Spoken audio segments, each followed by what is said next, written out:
अस्सलाम वालेकुम student, I am Sajid, your chemistry teacher. और स्टूडेंट आज हम BS थर्ड जिसमें ऑर्गेनिक केमिस्ट्री का सेकंड चैप्टर स्टार्ट करने वाले हैं। और हमारा आज का टॉपिक जो है वो है localised and delocalised chemical bonding. तो सबसे पहले हम स्टार्ट करते हैं लोकलाइज्ड केमिकल बॉन्ड। तो स्टूडेंट लोकलाइज्ड केमिकल बॉन्ड जो है इसमें पहले लोकलाइज्ड जो वर्ड है इस पे गौर करते हैं। लोकलाइज जो होता है इसका मतलब होता है फिक्स।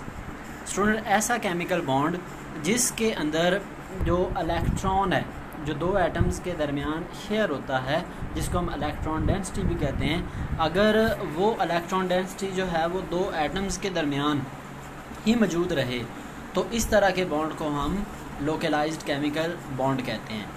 क्या कहा मैंने कि ऐसा बॉन्ड जिसमें इलेक्ट्रॉन डेंसिटी बॉन्डेड एटम के दरमियान रहे, सिर्फ दो बॉन्डेड एटम्स के दरमियान में रहे, उसे लोकलाइज्ड केमिकल बॉन्ड कहते हैं।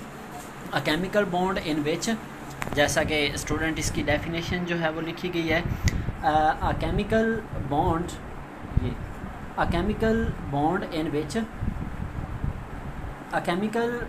in which the electron density is concentrated between only two nuclei of bonded atom is called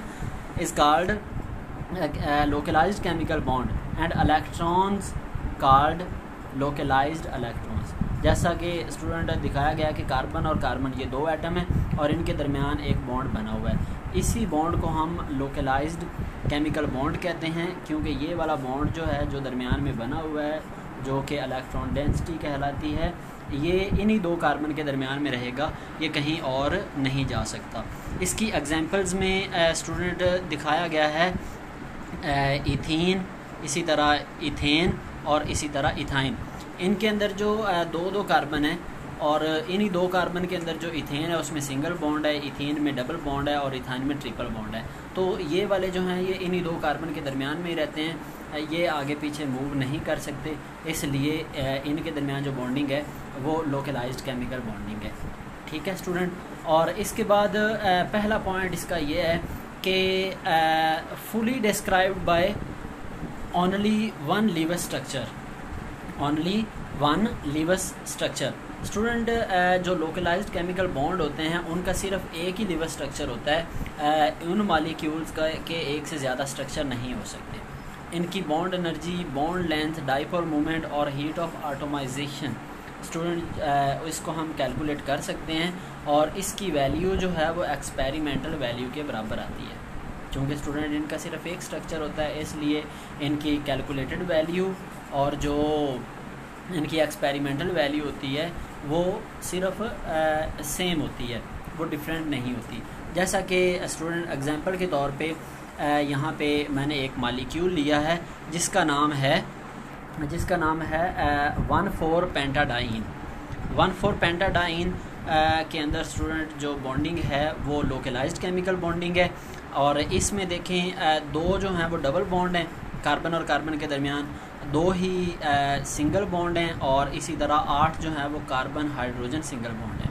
अब कार्बन जो डबल बॉन्ड होता है उसकी बॉन्ड एनर्जी जो है वो 630 होती है, तो जब दो हैं तो वो 660 बन जाएगी। इसी तरह स्टूडेंट कार्बन सिंगल बॉन्ड जो है वो भी दो हैं, एक की एनर्जी जो है वो 345 होती है, दो होंगे तो 390 हो जाएगी। इसी तरह कार्बन हाइड्रोजन बॉन्ड, एक बॉन्ड की जो बॉन्ड एनर्जी होती है वो 415 होती है और इसी तरह अगर ये 8 होंगे तो ये टोटल जो है वो 3320 बन जाएगी। जब इन तमाम बॉन्ड्स की अगर हम टोटल बॉन्ड एनर्जी जो है वो निकालें, यानी इसको सम अप करें, तो ये 5270 किलो जॉल पर मोल बन जाएगी। अब स्टूडेंट ये वाली जो हमने हीट ऑफ एटमाइजेशन निकाली है ये कैलकुलेटेड है, और जब इस मॉलिक्यूल की एक्सपेरिमेंटल जो ये हीट ऑफ एटमाइजेशन निकाली गई तो वो बिल्कुल इतनी ही थी। तो इसका मतलब है कि स्टूडेंट ऐसे केमिकल बॉन्ड, ऐसे कंपाउंड्स जिनके अंदर लोकलाइज्ड केमिकल बॉन्डिंग होती है, उनकी जो हीट ऑफ एटमाइजेशन होती है या बॉन्ड लेंथ होती है या फिर जो उनका डाइपोल मोमेंट होता है, उसकी वैल्यू एक्सपेरिमेंटल वैल्यू के बराबर होती है। ठीक है। नेक्स्ट स्टूडेंट जो है वो इनका चूँकि एक स्ट्रक्चर होता है तो एक ही स्ट्रक्चर से हम तमाम किस्म की मालूमात जो है वो हासिल करते हैं। नेक्स्ट पॉइंट है कि bonding electron are shared by 2 nuclei. अब दूसरी बात जो कि हम पहले ही पढ़ चुके हैं कि ये ऐसा बॉन्ड होता है जिसमें जो बॉन्ड एनर्जी होती है जिसके अंदर जो इलेक्ट्रॉन होते हैं वो 2 न्यूक्लियाई के दरमियान में ही मौजूद रहते हैं। ठीक है स्टूडेंट। नेक्स्ट हम देखते हैं लोकलाइज्ड केमिकल बॉन्ड। अब स्टूडेंट जो लोकलाइज्ड केमिकल बॉन्ड होता है, sorry delocalised chemical bond. अब डी लोकलाइज्ड का मतलब होता है नॉट फिक्स। तो स्टूडेंट इसमें जो इलेक्ट्रॉन डेंसिटी होगी वो 2 न्यूक्लियाई के दरमियान में मौजूद नहीं रहेगी। ठीक है, 2 से ज़्यादा के दरमियान में मौजूद होगी। ठीक है, फिक्स इलेक्ट्रॉन डेंसिटी नहीं होगी, यानी जो इलेक्ट्रॉन होंगे जो 2 एटम के दरमियान में जो बॉन्ड बना होता है, अगर 2 से ज़्यादा एटम होंगे तो वो कभी किसी एटम के दरमियान में चली जाएगी, कभी किसी एटम के दरमियान में चली जाएगी। इसकी डेफिनेशन लिखी हुई है कि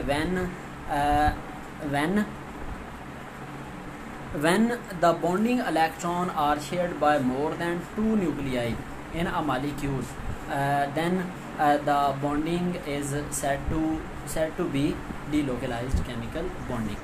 इसकी एग्जांपल में स्टूडेंट जो है वो है 1,3-ब्यूटाडाइन। अब स्टूडेंट जो ये 1,3-ब्यूटाडाइन है, इसमें जो ये डबल बॉन्ड हैं, 2 डबल बॉन्ड हैं। एक डबल बॉन्ड जो है वो 2 एटमों के दरमियान में तो नहीं है, अब 2 से ज़्यादा एटम है, तो इस तरह ये डबल बॉन्ड जो है वो एक साइड पे शिफ्ट हो जाएंगे। जिस साइड पे डबल बॉन्ड शिफ्ट होगा वहाँ पे नेगेटिव चार्ज होगा, जैसा कि एग्जांपल में दिखाया गया है। और जिस साइड पे जो है वो जिस साइड से इलेक्ट्रॉन जाएगा वहाँ पे पॉजिटिव होगा, जिस साइड की तरफ जाएगा वहाँ नेगेटिव, जिस साइड से जाएगा वहाँ पे पॉजिटिव चार्ज होगा। तो इसके बाकी पॉइंट जो हैं वो सारे उलट होंगे डीलोकलाइजेशन में। जैसा कि उसमें हमने बताया था कि उनका सिर्फ एक स्ट्रक्चर होता है, तो इनके जो है वो एक से ज़्यादा स्ट्रक्चर होते हैं। यानी कि पहला point, not completely described bye 1 structure. इसी तरह स्टूडेंट उनकी जो बॉन्ड एनर्जी है, बॉन्ड लेंथ है, हीट ऑफ एटमाइजेशन जो होती है वो हम सिर्फ जो है वो एक स्ट्रक्चर से मालूम करते हैं। तो इनके चूँकि एक से ज़्यादा स्ट्रक्चर होते हैं, इसलिए इनकी बॉन्ड एनर्जी जो है या बॉन्ड लेंथ जो है या हीट ऑफ एटमाइजेशन की जो वैल्यू होती है वो एक्सपेक्टेड, वो जो वैल्यू हम कैलकुलेट करके निकालते हैं वो उस वैल्यू से डिफ़र कर जाती है जो एक्सपेरिमेंटली निकाली जाती है। ठीक है, क्लियर है स्टूडेंट। नेक्स्ट एक आखिरी चीज़ जो कि आप याद रखेंगे कि डीलोकलाइजेशन जो होती है, यानी कि जिसके अंदर इलेक्ट्रॉन फिक्स नहीं रहते या इलेक्ट्रॉन डेंसिटी जो है वो फिक्स नहीं रहती, उसके अंदर उसके वो वाले मालिक्यूल जिनके अंदर डीलोकलाइज्ड बॉन्ड मौजूद होता है वो स्टूडेंट ज़्यादा स्टेबल होते हैं, जबकि वो वाले मालिक्यूल जिनके अंदर लोकलाइज्ड केमिकल बॉन्ड होता है वो कम स्टेबल होते हैं। ठीक है, यानी डीलोकलाइजेशन जो है ये डायरेक्टली प्रोपोर्शनल होती है स्टेबिलिटी के। ठीक है स्टूडेंट, और इसी तरह ये भी याद रखेंगे कि delocalisation is directly proportional to stability and inversely proportional to energy, क्योंकि स्टूडेंट कोई मालिक्यूल जितना ज़्यादा स्टेबल होता है उतनी उसकी एनर्जी जो है वो कम होती है। नेक्स्ट स्टूडेंट हम ये देखते हैं कि हमें कैसे पता चलेगा कि एक मालिक्यूल के अंदर लोकलाइज्ड केमिकल बॉन्ड है या फिर डीलोकलाइज्ड केमिकल बॉन्ड है। जैसा कि स्टूडेंट हमने यहाँ पे ये एग्जांपल देखी, तो इसके अंदर जो है वो मैंने बताया आप लोगों को कि डीलोकलाइज्ड केमिकल बॉन्ड है, जबकि हमने एक और एग्जांपल भी यहाँ पे स्टडी की थी जो कि यहाँ पे ये वाली एग्जांपल थी, ये वाली ये एग्जांपल, इसमें मैंने आप लोगों को बताया कि इसमें लोकलाइज्ड केमिकल बॉन्ड है। तो स्टूडेंट हमें कैसे पता चलेगा कि किसी मालिक्यूल के अंदर लोकलाइज्ड केमिकल बॉन्ड है या फिर डीलोकलाइज्ड केमिकल बॉन्ड है? तो इसके लिए स्टूडेंट हम एक चीज़ देखते हैं जिसका नाम है कंजुगेशन। स्टूडेंट याद रखिएगा, जिस मालिक्यूल के अंदर कंजुगेशन होगी उसके अंदर डीलोकलाइज्ड केमिकल बॉन्ड होगा, और जिसके अंदर कंजुगेशन नहीं होगी उसमें लोकलाइज्ड केमिकल बॉन्ड होगा। अब ये कंजुगेशन क्या होती है? सबसे पहले हम इसकी डेफिनेशन देखते हैं, फिर मैं आप लोगों को एक ट्रिक बताऊंगा। उस ट्रिक की मदद से हम किसी भी मॉलिक्यूल के अंदर जो कॉन्जुगेशन है उसका पता लगा सकते हैं कि इसके अंदर कॉन्जुगेशन है या फिर इसके अंदर कॉन्जुगेशन नहीं है। तो सबसे पहले डेफिनेशन 3 or more, स्टूडेंट इसकी डेफिनेशन जो है ये लिखी गई है कॉन्जुगेशन की कि 3 or more than 3 p orbitals on adjacent carbon are and in one plane said to be conjugation। यानी कि इसका मतलब ये है कि स्टूडेंट ऐसे मालिक्यूल्स जिनके अंदर जिनके अंदर 3 या फिर 3 से ज़्यादा p ऑर्बिटल मौजूद हों, जिनमें 3 या फिर 3 से ज़्यादा p ऑर्बिटल मौजूद हों, उनके अंदर कॉन्जुगेशन होती है। लेकिन शर्त यह है कि वो ये वाले जो 3 p ऑर्बिटल हैं या 3 से ज़्यादा p ऑर्बिटल हैं वो एक ही प्लेन में होने चाहिए, यानी कि कोई ऐसा एटम ना हो जिसके पास p ऑर्बिटल ना हो, यानी एक सीक्वेंस में आने चाहिए। जैसा कि स्टूडेंट यहाँ पे ये वाली एग्जांपल जो है वो दिखाई गई है, जो कि पहले भी हमने देखी थी 1,3,3 ब्यूटाडाइन। इसमें स्टूडेंट अगर आप देखें तो हर कार्बन के पास p ऑर्बिटल है, और ये देखें टोटल 4 p ऑर्बिटल हैं जो कि एक प्लेन के अंदर हैं। जबकि इसी तरह एक ये वाली स्टूडेंट एग्जांपल भी है जिसके अंदर p ऑर्बिटल तो 4 हैं, लेकिन एक कार्बन के पास देखें p ऑर्बिटल नहीं है, यानी वो एक सीक्वेंस में नहीं आ रहे। तो इस तरह इसके अंदर कॉन्जुगेशन होगी पहले वाले में, जबकि दूसरे वाले इसमें कॉन्जुगेशन जो है वो नहीं होगी। और इसके अंदर अगर कॉन्जुगेशन नहीं है तो ये वाला जो कंपाउंड है या ये वाला जो मॉलिक्यूल है, इसे हम कहेंगे कि इसके अंदर लोकलाइज्ड केमिकल बॉन्ड है, और इसके अंदर जो है वो डी लोकलाइज्ड केमिकल बॉन्ड है। ठीक है स्टूडेंट। नेक्स्ट एक ट्रिक भी है, इसकी मदद से भी हम देख सकते हैं कि एक जो मॉलिक्यूल है उसके अंदर कॉन्जुगेशन है या नहीं है। तो वो ट्रिक जो है वो स्टूडेंट आप लोगों ने याद रखना है कि अगर आपके पास कोई मॉलिक्यूल हो और उसके अंदर पहला एटम ए हो, उसके साथ डबल बॉन्ड हो, डबल बॉन्ड के साथ आगे दूसरा एटम बी हो, और बी के साथ आगे सिंगल बॉन्ड के साथ कोई एटम सी जुड़ा हो, यानी A double bond B single bond C. अब आपने स्टूडेंट ये देखना है कि इसके अंदर कॉन्जुगेशन कैसे पॉसिबल है। अगर स्टूडेंट जो ये सी है, इस एटम के साथ कोई लोन पेयर आ जाए, कोई पॉजिटिव चार्ज आ जाए, कोई नेगेटिव चार्ज आ जाए, फ्री रेडिकल आ जाए, डबल बॉन्ड आ जाए या ट्रिपल बॉन्ड आ जाए, तो स्टूडेंट इसके अंदर कॉन्जुगेशन होगी। अगर ये जितनी चीज़ें मैंने बताई हैं, अगर वो वाली सी वाले एटम के साथ के ऊपर मौजूद हैं तो इसमें कॉन्जुगेशन होगी, अगर नहीं है तो फिर कॉन्जुगेशन नहीं होगी। इसी तरह स्टूडेंट एक और पॉसिबिलिटी भी है कॉन्जुगेशन को पहचानने का, एक और मेथड भी है कि आपके पास, ये तो पहला स्टेप था, इससे हम कॉन्जुगेशन निकाल सकते हैं। इसी तरह एक और किस्म का भी मॉलिक्यूल है जिसके अंदर कॉन्जुगेशन पॉसिबल होती है।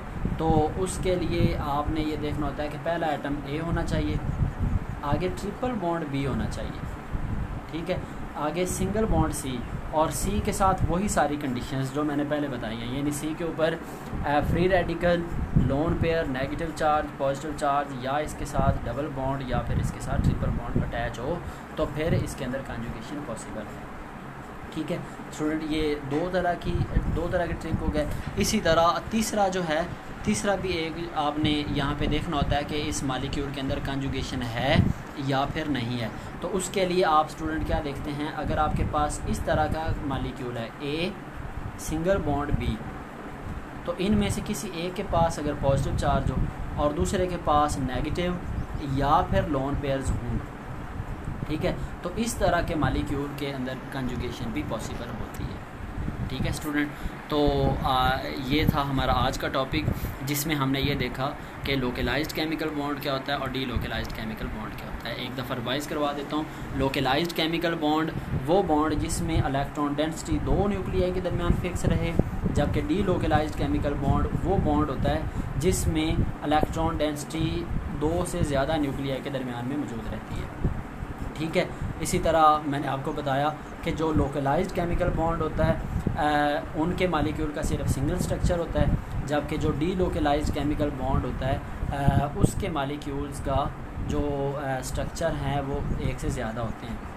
ठीक है, इसी तरह जो लोकलाइज्ड केमिकल बॉन्ड है उसमें bond energy, bond length, dipole moment, heat of atomisation की जो वैल्यूज़ होती हैं वो एक्सपेरिमेंटल वैल्यूज़ के बराबर आती हैं, जबकि जो डी लोकलाइज्ड होता है उसमें ये वाली वैल्यूज़ एक्सपेरिमेंटल वैल्यूज़ के बराबर नहीं आती। एक लास्ट चीज़ मैंने आप लोगों को बताई थी कि आपने ये भी याद रखना है कि जो लोकलाइज्ड केमिकल बॉन्ड होते हैं, जो लोकलाइज्ड केमिकल बॉन्ड वाले मालिक्यूल्स होते हैं वो लेस स्टेबल होते हैं, जबकि डी लोकलाइज्ड केमिकल बॉन्ड वाले मालिक्यूल ज़्यादा स्टेबल होते हैं। तो उम्मीद है स्टूडेंट आप लोगों को समझ आ गई होगी, इसको अच्छी तरह याद कीजिएगा। ठीक है, और जहाँ से समझ ना आए मुझसे लाजमी पूछ लीजिएगा। अस्सलाम वालेकुम।